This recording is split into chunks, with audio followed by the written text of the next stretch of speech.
Mesdames et messieurs, bonjour et bienvenue à cette nouvelle édition de notre programme Afrique pour ce samedi, le 20 juin 2026. Aujourd'hui, chers téléspectateurs, on commence tout de suite avec cette information.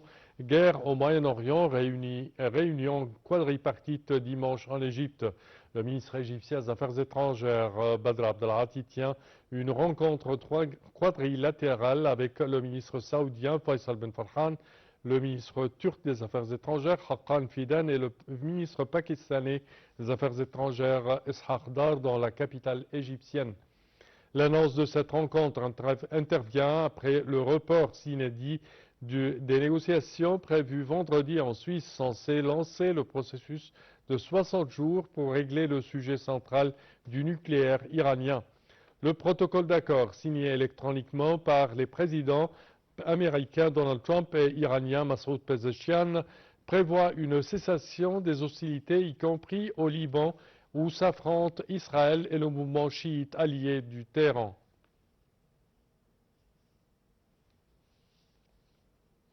Et nous passons au Soudan. L'ONU a tiré la sonnette d'alarme face au risque d'une offensive imminente contre la région d'Al Obeid, capitale de l'État du Kordofan du Nord au Soudan, mettant en garde contre une catastrophe humanitaire et de nouvelles atrocités contre les civils. Pour plus de détails, voici un commentaire. Le secrétaire général de l'ONU, Antonio Guterres, s'est dit profondément préoccupé par l'intensification des combats dans et autour de cette ville stratégique où les attaques de drones et les bombardements ont déjà fait des victimes civiles et endommagé des infrastructures essentielles. Selon son porte-parole Stéphane Dujarric, le chef de l'ONU est particulièrement alarmé par des informations faisant état d'un important déploiement de renforts militaires des forces de soutien rapide, les FSR, aux abords d'Al Obeid. Cette concentration de troupes pourrait annoncer une offensive terrestre imminente contre la ville. Le haut-commissaire des Nations Unies aux droits de l'homme, Volker Turk, a lui aussi lancé un avertissement sévère. Selon lui, une attaque contre Al Obeid risquerait d'entraîner de graves violations du droit international et d'aggraver encore la situation d'une population déjà éprouvée par plus de 18 mois de conditions assimilables à un siège. Le chef des droits de l'homme de l'ONU a estimé que le risque d'exécution sommaire, d'enlèvement, de détention arbitraire et d'autres violences contre les civils était élevé en cas d'offensive. Au cours des 2 dernières semaines, des dizaines de frappes de drones ont visé Al Obeid, notamment des stations-service et des camions de ravitaillement. Ces attaques ont provoqué des pertes en vie humaine et perturbé l'accès de la population aux services de base. Al Obeid constitue un centre logistique essentiel pour les opérations d'aide humanitaire dans l'ensemble de la région de Kordofan.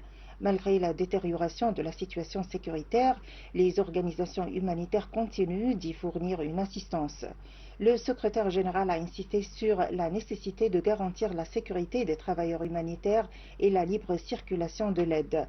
Il a également demandé que les civils souhaitent quitter la ville puissent le faire en toute sécurité, tandis que ceux qui choisissent d'y rester doivent être protégés et avoir accès à l'assistance dont ils ont besoin. Antonio Guterres et Volker Turk ont enfin appelé les États ayant une influence sur les parties au conflit à agir sans délai afin d'éviter un nouveau bain de sang et de favoriser une solution négociée à cette guerre qui ravage le Soudan depuis plus de 3 ans.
Le Nigeria et le Cameroun, chers téléspectateurs, établissent un cadre de coopération sécuritaire aux frontières.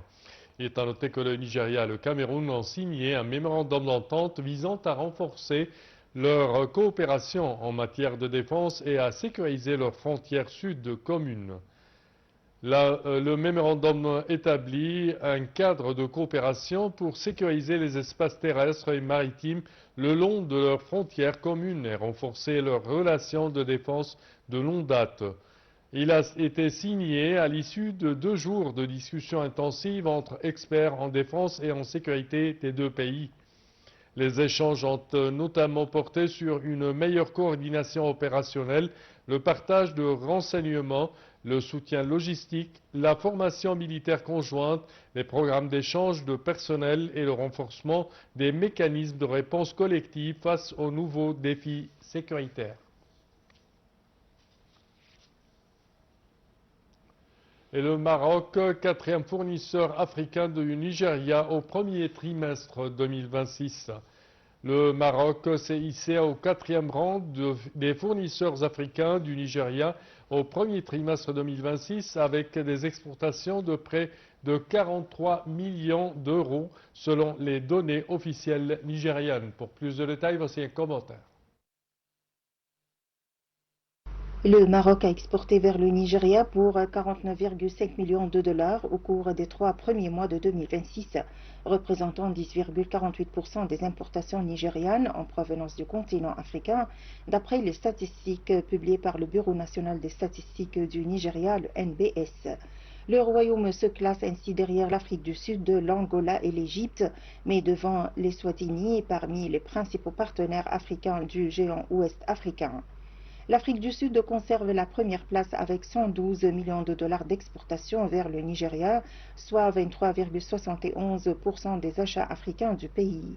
L'Angola suit avec 105 millions de dollars et une part de marché de 22,21%, tandis que l'Égypte atteint 50,5 millions de dollars.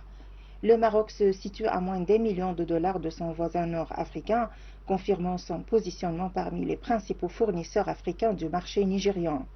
Selon le NBS, les 5 premiers partenaires africains du Nigeria ont totalisé 341,5 millions de dollars d'exportation, soit plus de 72% des importations africaines du pays. Cette concentration souligne le poids limité d'un nombre restreint d'économies dans les échanges intra-africains, avec la première puissance démographique du continent. Les importations nigérianes en provenance d'Afrique ont atteint 472,5 millions de dollars, soit seulement 4,81% de l'ensemble des achats extérieurs du pays. Les produits marocains ont ainsi représenté près de 0,5% des importations totales du Nigeria, un marché largement dominé par les fournisseurs asiatiques. Les statistiques nigérianes montrent également que les importations africaines sont dominées par les produits énergétiques et les intrants agricoles.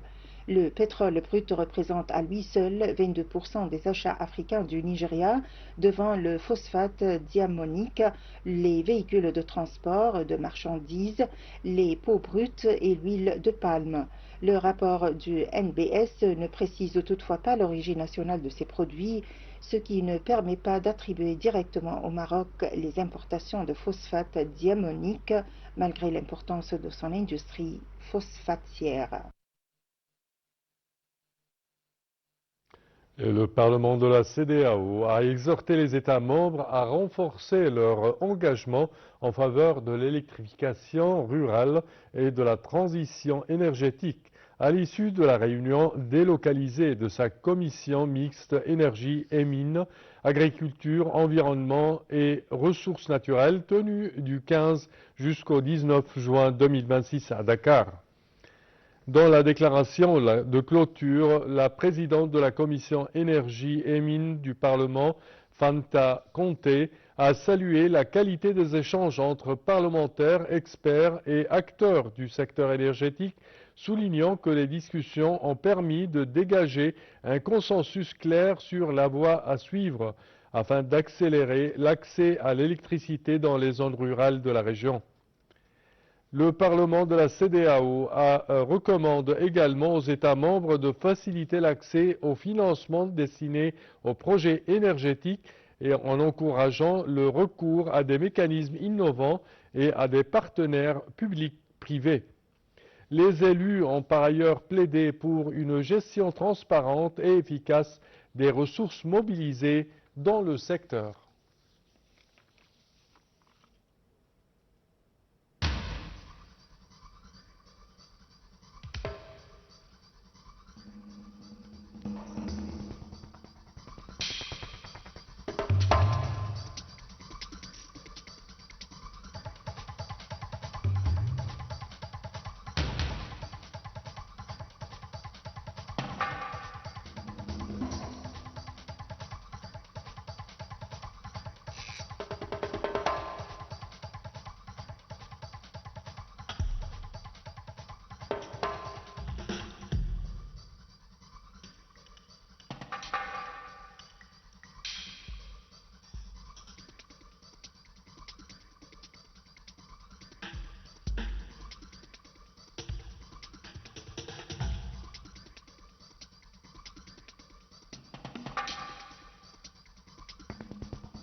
Et nous terminons au Maroc, dans ce pays. Alors, le siège des capitales africaines de la culture, CAC ou CAC, a été inauguré ce jeudi 18 juin à Rabat, en Maroc, en présence de plusieurs personnalités issues des milieux culturels et diplomatiques. Cet organisme coordonne le rayonnement culturel du continent et accompagne les villes africaines désignées dans la structuration de leur politique artistique. Pour plus de détails, voici un commentaire. L'installation de cette institution continentale dans la capitale du Maroc traduit l'engagement constant du Royaume en faveur de la coopération africaine, du dialogue interculturel et de la valorisation de la culture comme levier de développement dans le sillage de la vision royale pour une Afrique solidaire, créative et ouverte sur le monde. Elle consacre également la volonté commune des États, des villes et des institutions africaines de faire de la culture un pilier essentiel du développement durable, inclusif et pluraliste du continent. La cérémonie d'inauguration s'est déroulée en présence du président du comité des capitales africaines de la culture, Adama Traoré, du secrétaire général par intérim du département de la culture au ministère de la Jeunesse, de la Culture et de la Communication, Salahuddin Akkari, ainsi que de nombreux ambassadeurs de pays africains accrédités au Maroc. Dans une allocution lue en son nom, le ministre marocain de la Jeunesse, de la Culture et de la Communication, Mohamed Mehdi Ben Saïd, a mis en avant la richesse exceptionnelle de l'Afrique, continent de diversité culturelle et de pluralité linguistique par excellence. En accueillant le siège des CAC, Rabat s'inscrit dans cette grande ambition continentale visant à faire de la culture le socle des modèles africains de développement durable, inclusif et pluraliste, a-t-il dit. Le ministre a également mis en avant le potentiel considérable des industries culturelles et créatives africaines portées par une jeunesse de plus en plus formée et connectée. Il a estimé que le programme des capitales africaines de la culture constitue un instrument essentiel pour renforcer la souveraineté culturelle, médiatique et numérique du continent face aux défis du XXIe siècle. Pour sa part, M. Adama Traoré a souligné que cette inauguration consacre une aventure panafricaine, que le nouveau siège des CAC à Rabat dépasse la dimension d'un simple bâtiment pour devenir une maison commune, un espace de dialogue, de réflexion et de coopération où les villes africaines pourront partager leur expérience et concevoir des projets durables. Le siège des capitales africaines de la culture accueillera les réunions des instances du programme, accompagnera les futures villes hôtes et favorisera la mise en réseau des acteurs culturels, des collectivités territoriales, des artistes, des chercheurs et des opérateurs culturels africains.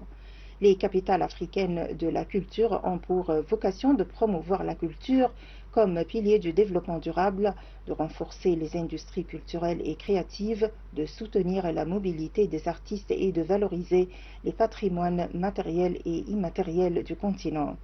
Le programme des CAC contribue également à la mise en œuvre de l'agenda 2063 de l'Union africaine et participe à la construction d'un espace culturel africain dynamique, innovant et solidaire.